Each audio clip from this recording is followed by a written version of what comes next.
when I was about 8 or 9, and oh my gosh, I can't remember what I watched. I think it was Dances with Wolves. I remember seeing it was the scene where the buffalo come across the prairie, and just being able to see that for just miles on end, and just being like, how did they capture that? And then I think that was one of the big things. I remember seeing a documentary on some type of on cable at some point early on, and it was like explaining how they did everything, and they had some of the fake buffalo during the buffalo hunt and all those things, and that just, it ignited a passion very early on.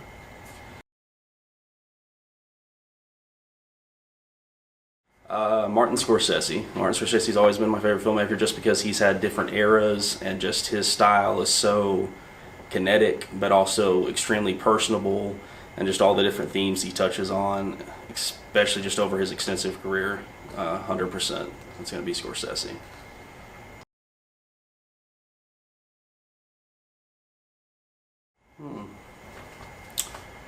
Well, that's a tough one. We're talking about hundreds, if not thousands of films.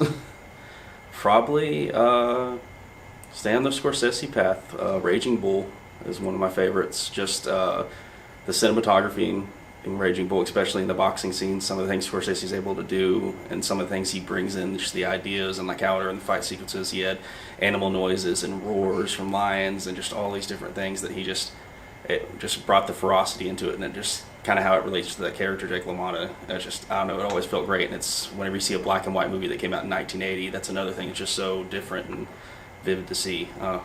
Just struck a chord with me. It's always going to be one of my favorites, even though it's such terrible subject matter. It's something that just it always sticks out.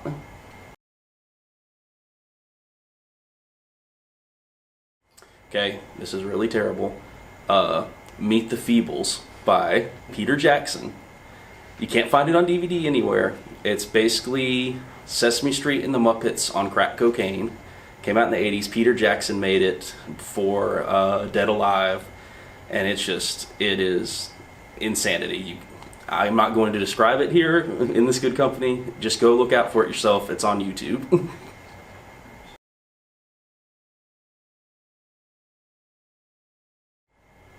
I don't know. Leave the gun, take the cannolis. I don't know. There's a million I can't think right now.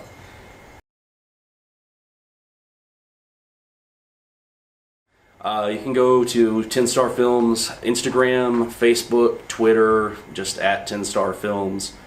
We're pretty much all over a lot of different places, different social media platforms. I'm very active on those. We have a pretty good community, pretty good following so far, some stuff on Reddit. But also our YouTube page for 10 Star Films. We have all our short films on there so far, some other projects, things we're working on, so just stay tuned for that.